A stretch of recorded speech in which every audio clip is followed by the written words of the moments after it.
ওরে প্রাণ যাবে মোর ওরে খাঁচা ছাড়ি।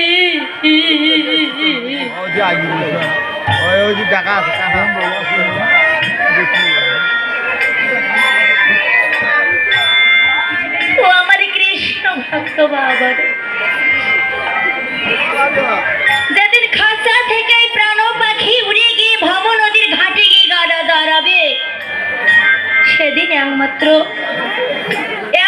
আমাদের করি হচ্ছে কি এই মধুমাখা কৃষ্ণ নাম।